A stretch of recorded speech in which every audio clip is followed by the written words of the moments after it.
This episode is brought to you by Restaurant Systems Pro.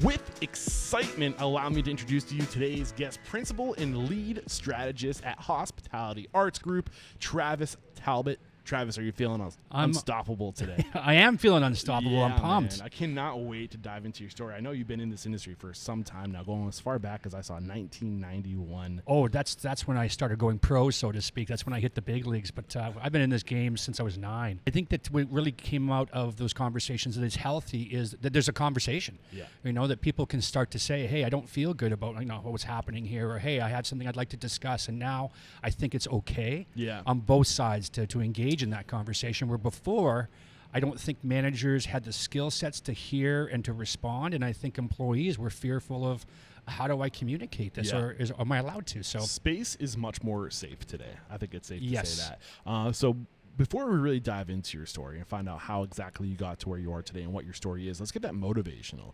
inspirational, ball rolling with a success quote or mantra. What do you got for us? I don't know about a quote, but as a mantra, and it's the same conversation I have regardless of if it's a prospective client or working with a massive organization or just a mom and pop operation or even working with young entrepreneurs, is what's your plan, man? Yeah. And it's crazy how many people that we work with, regardless of scope or scale of their operation, that don't have a plan. They have an intention, and they've got some pretty sincere hopes. What's the difference between an intention and a plan? Intention is just dreaming it up. It's daydreaming. It's having the wanting to accomplish something and having some goals in mind. But a plan is actually having something that you can refer to that has step one, step two. What is the beginning? Where do we end up? How do we get there? What does that journey look like? And have something that you can actually reference and share, because too many times intentions are usually held by one individual, and that doesn't work when you're working in a team environment, right? Why doesn't that work? Everyone can't be working without information, without knowledge. They can't read your mind. Well, and that's the problem, right? If you don't have a plan, especially one that you can share that is digestible to the rest of your team, no one knows what to do. And that creates, like we were talking about culture and environment, it creates chaos. Yeah. And it creates fear and uncertainty, and then it breeds into all different other kinds of issues, right? If we could get restaurants to say, hey, our first step is we want 2 new customers a week. Yeah. How do you do that? But that's going to have huge ripples in a positive way. Just having that as a goal, right? Yeah. And actually, there's a good point too. There's a difference between goals, like I think are linked to intentions. Is we want to do X amount of dollars more a year. We want X amount of more people coming through our doors. That's an intention. Yeah, that's a vision. That's an aiming point. Yeah. But the plan is, okay, how do we do that? All right. And what resources do we need to deploy? And who do we need to interact and or get to engaged in all that? Yeah. Like we want to improve our social media, or our marketing is a plan. You nailed a soft spot there. But how are you going to do it? Like, what's your strategy? Or what are your posts? How often are you going to post? What's the brand around the post? Like all these other things. But asking those questions, setting those milestones helps you. It's like the restart with the end in mind, right? And then reverse engineer. Have a goal, have that intention, and then work backwards and say, what are the steps? Like for instance, when I worked in Vancouver, Roger pulled me aside one day and says, hey, I'm going to promote you. And I'm like, right on, here comes the big payday and all that stuff. He's like, but you're not going to make any money.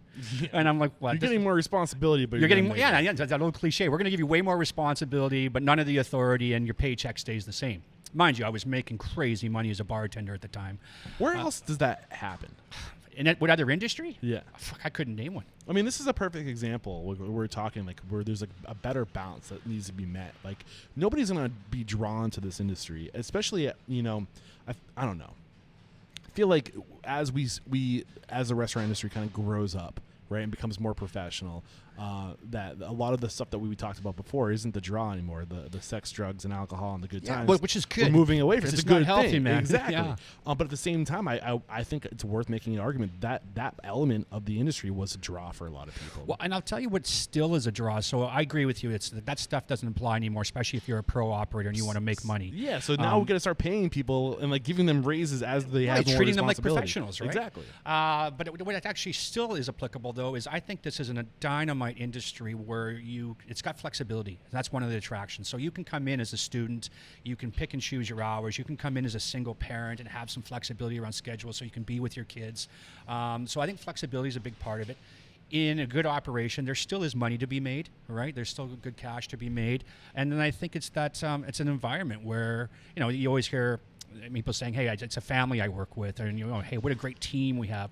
It's funny, though, the day you leave, those relationships disintegrate for the most part. But when you're in an environment like this, especially when it's so intense and the demand on you in a busy place is incredible, is that it is a lot of camaraderie. There's a lot of bonds and connections and chemistry there, right? So I think and especially, I think you and I had a conversation a little while ago about the fact that we're losing as we become more digital, as we work from home, as we... Our off-air conversation. Yeah, it's just like, where's the connections now? Where can I go to be connected to people? And working in this industry, you get that high energy, you get the entertainment, you get all those connections and personal connections. And I think you meet thousands of people in a week. Yeah. Where does that happen anymore in the world, right? No, customer service, which is, you hear that in every business, but what does it mean? What is that? So, and that's a good question. I ask that all the time of our clients is, how do you define, the first thing I ask is, what business do you think you're in?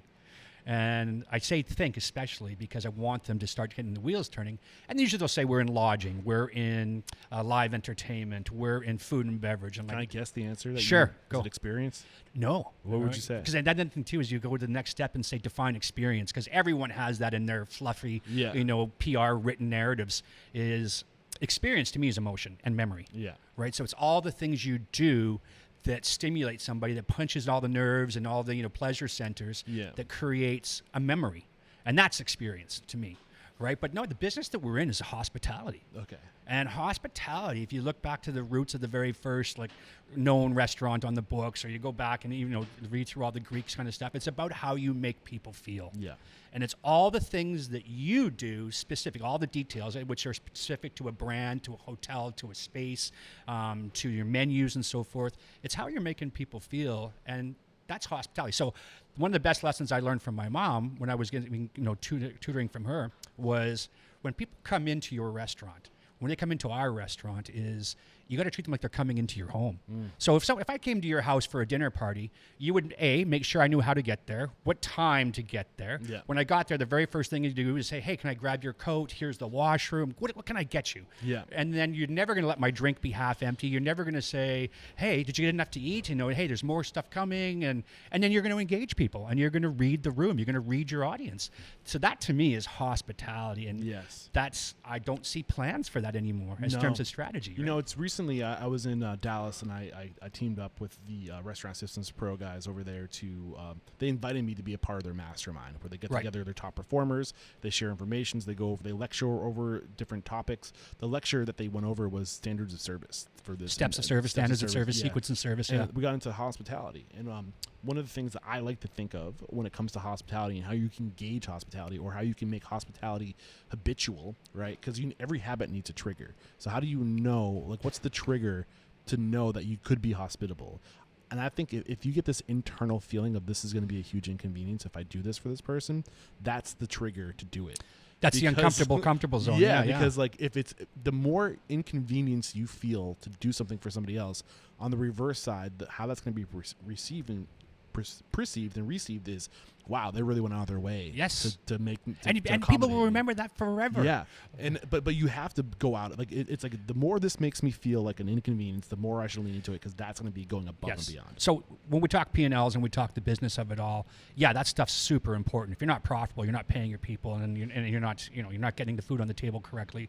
But I like to say, because everyone talks ROI, I like to say ROE. What's the return on effort, right? And especially when you're training front of house staff, you're giving all the lessons that, hey, you want to make more money, you want to make more grats, you want to make sure you can turn a guest into an ambassador, is you got to have the details. And so you go back to some of the old school waiters, and especially in French restaurants and stuff or fine dining, they had their old playbook.